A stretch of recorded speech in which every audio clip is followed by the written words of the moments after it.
2024 లేదా 25లో డిగ్రీ లేదా బీటెక్ చదివారా? సాఫ్ట్‌వేర్ జాబ్ కోసం ఎదురు చూస్తున్నారా? అయితే కోడ్ జ్ఞాన్ 100 డేస్ కోర్సులో చేరండి, జాబ్ సాధించండి. సరే చాలామంది అంటూ ఉంటారు, అంటే బెంచ్ మీద ఉన్నాను అని చెప్పి ఆ సమయంలో అసలు ఏం చేయాలి, ఎందుకు వాళ్ళు బెంచ్ మీద ఉండాల్సి వస్తుంది, దాని వెనక ఉన్నటువంటి అంటే కంపెనీకి ఉన్నటువంటి ప్రయోజనాలు ఏంటి, అసలు ఎందుకు అలా చేస్తారు? బేసిక్గా మనం ఈ బెంచ్ మీద ఉన్నాము అని ఇనేదంతా కూడా ఎంఎన్సి కంపెనీస్ దగ్గర నుంచే అండి. ఆ కంపెనీస్లో వర్క్ చేస్తున్న ఎంప్లాయీస్ దగ్గర నుంచే వింటాం. మీరు స్టార్టప్స్ కానీ మిడ్ సైజ్ తీసుకుంటే కానీ వాళ్ళ దగ్గర అట్లాగా బెంచ్ సిస్టమ్ అన్నది ఉండదు. సో ఎందుకంటే ఈ ఎంఎన్సి వాళ్ళకి రెగ్యులర్గా ఒకేసారి వస్తే మల్టిపుల్ ప్రాజెక్ట్స్ వస్తాయి, కొన్ని ప్రాజెక్ట్స్ పైప్ లైన్లో ఉంటాయి, 1 month 2 monthsలో స్టార్ట్ అయ్యే ప్రాజెక్ట్స్ ఉంటాయి. సో ఇట్లాగ ఉండటం వల్ల వీళ్ళు ముందే హైర్ చేస్తూ ఉంటారు అనమాట. వాళ్ళకి ఒక 100 members కావాలి అనుకోండి, 150 members 200 membersని హైర్ చేస్తారు. ఏంటి దీనివల్ల వీళ్ళకి వచ్చే బెనిఫిట్ అంటే, ఈ 100 membersతో పాటు వీళ్ళని కూడా ట్రైన్ చేస్తారు. ఈ 100 members ప్రాజెక్ట్లోకి వెళ్ళాక వీళ్ళు బ్యాకప్లో ఉంటారు. సాఫ్ట్వేర్ ఇండస్ట్రీలో అట్రిషన్ రేట్ చాలా ఎక్కువ ఉంటుంది. సో ఒకళ్ళు మానేసి వెళ్ళినా కూడా మళ్ళీ అప్పటికప్పుడు హైర్ చేయాలంటే 2 to 3 months టైం పడుతుంది బెస్ట్ పర్సన్ హైర్ చేయడానికి. సో వీళ్ళు ఇమ్మీడియట్ బ్యాకప్ ఉంటారు అన్నది ఫస్ట్ థింగ్. సెకండ్ థింగ్, ఎంఎన్సీస్కి ఒక కాంట్రాక్ట్ సైన్ చేశారు అంటే ఇమ్మీడియట్ గా స్టార్ట్ చేయాలి వర్కింగ్. ఓకే, వాళ్ళు ఒక క్లయింట్ దగ్గర ఒక ప్రాజెక్ట్ తెచ్చారు అంటే సైన్ అయిందంటే ఇమ్మీడియట్ వర్క్ చేయాలి. అలా వర్క్ చేయాలి అన్నప్పుడు మళ్ళీ టైం ఉండదు. సో అందుకని ఈ బ్యాకప్స్ ఉంటాయి అన్నమాట. వీళ్ళకి కంపెనీస్ ఏం థింక్ చేస్తాయి అంటే, వీళ్ళు బ్యాకప్లో ఉంటారు, వీళ్ళని అప్ స్కిల్ కావాల్సిన టెక్నాలజీస్కి వచ్చే ప్రాజెక్ట్ని బేస్ చేసి అప్ స్కిల్ చేస్తూ ఉందాము అన్న పాయింట్లో వీళ్ళు ఉంటారు అనమాట. ఇది కంపెనీ సైడ్.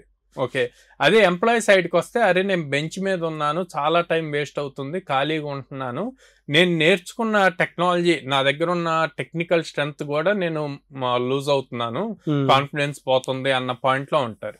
సో ఇట్లాంటి టైంలో వీళ్ళు ఏం చేయాలి అంటే, వీళ్ళు ఏదైతే కంపెనీలో ఉన్నారో ఆ కంపెనీలో ప్రాజెక్ట్స్ ఏం జరుగుతున్నాయి, ఆ ప్రాజెక్ట్స్లో ఏ టెక్నాలజీస్ వాడుతున్నారు అన్నది తెలుసుకోవటం ఈజీ అవుతుంది. ఆ టెక్నాలజీస్ని వీళ్ళు కూడా నేర్చుకొని వాళ్ళ మేనేజర్ దగ్గరికి వెళ్ళి, సార్ మన దాంట్లో ఇప్పుడు ఆల్రెడీ టీం అంతా ఉన్నారు, నేను బెంచ్లో ఉన్నాను, నేను ఇట్లా ఈ టెక్నాలజీస్ అప్ స్కిల్ అయ్యాను, ఈ ప్రాజెక్ట్స్ చేశాను అన్న షోకేస్ చేసి ఇంటర్నల్ ట్రాన్స్ఫర్ అడగాలి with in the company. So అది ఈజీ అవుతుంది. కానీ చాలా మంది ఏమంటారు అంటే, బెంచ్ మీద ఉన్నాము, నేను కంపెనీ షిఫ్ట్ అవ్వాలి, లేదా దీనికి రిజైన్ చేసి ట్రై చేసుకుందాం అంటారు. అసలు ఇప్పుడున్న జాబ్ మార్కెట్కి రిజైనింగ్ అన్నది చాలా రాంగ్ కాన్సెప్ట్. ఓకే, అలాంటి డెసిషన్స్ తీసుకోవద్దు, ఉన్న దాంట్లోనే ఉండండి.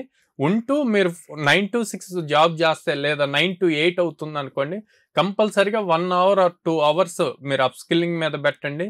ఏ అయితే నెక్స్ట్ టెక్నాలజీస్ కావాలో మీకు జాబ్ వస్తుంది, దీని మీద అయితే ఈజీగా నేను ట్రాన్స్ఫర్ అవ్వగలను విత్ ఇన్ ద కంపెనీ వేరే టీమ్స్కి, అని బెంచ్ నుంచి ప్రొడక్షన్లోకి వెళ్ళగలను అని కాన్ఫిడెన్స్గా ఉంటారో ఆ టెక్నాలజీస్ మీద ఫోకస్ చేయండి. 1.5 month మీరు ప్రాపర్గా చేస్తే, ఆల్రెడీ కంపెనీలోనే ఉన్నారు కాబట్టి ఈజీగా స్కిల్ నేర్చుకుంటారు, ట్రాన్స్ఫర్ అవ్వగలుగుతారు. ఏదో అప్ స్కిల్ మీరు చేస్తారా సార్? యా చేస్తామండి.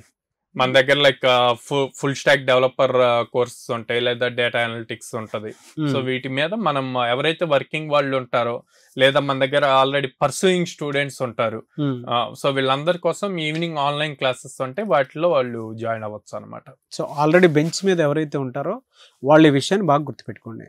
ఓకే సార్, అంటే బెంచ్ మీద ఉన్నారు, ఇఫ్ ఇన్ కేస్ మీరు చెప్పినట్లు వాళ్ళు అప్ స్కిల్ అయ్యారు మన దగ్గర, అయిన తర్వాత అయినా సరే వాళ్ళు మా దగ్గర ఏ ప్రాజెక్ట్స్ లేవు, ఫర్దర్గా ఏం లేవు అని చెప్పేసి బయటికి పంపించారు, అప్పుడు మీరు అవకాశాలు చూపిస్తారు? యా, మన దగ్గర ఆల్రెడీ 800+ కంపెనీస్తో అసోసియేట్ అయి ఉన్నాం కాబట్టి ఎప్పుడు ఏదో ఒక రిక్వైర్మెంట్ వస్తూ ఉంటుందండి. సో ఫర్ షూర్ వాళ్ళకి ఆపర్చునిటీస్ ఇస్తాం అనమాట. ఓకే, ఆల్రెడీ వాళ్ళు ఒక దాంట్లో నుంచి అప్పుడే బయటకు వస్తున్నారు అనేటువంటి ఆలోచన ఉంటే ఇందులో మీరు కవర్ చేయడానికి అవకాశం ఉంది.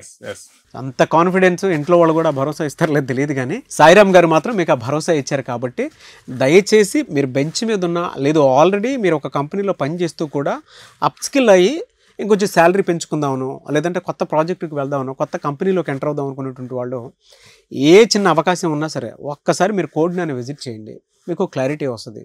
ఎందుకంటే ఎవ్రీ మంత్ ఒక్కొక్క 20+ డ్రైవ్స్ని ఒక కోడ్ జ్ఞాన్ మాత్రం తెలుగు రాష్ట్రాల్లో ఎక్కడా లేని విధంగా ఇస్తూ ఉంది. కాబట్టి ఆల్రెడీ మీరు జాబ్లో ఉన్నా, ఆల్రెడీ మీరు చదువుతున్న ఫ్రెషర్స్ అయినా సరే మీ పేరెంట్స్తో కలిసి విజిట్ చేయండి, మీకు ప్రాపర్ క్లారిటీ వస్తుంది. ఎలా అయినా సరే మీకు అవకాశాలు అయితే సాఫ్ట్వేర్ వైపు ఒక కోడ్ జ్ఞాన్లోనే ఉన్నాయి. ఎనీవేస్ థ్యాంక్ యూ అండి, thank you so much Sairam. Thank you అండి.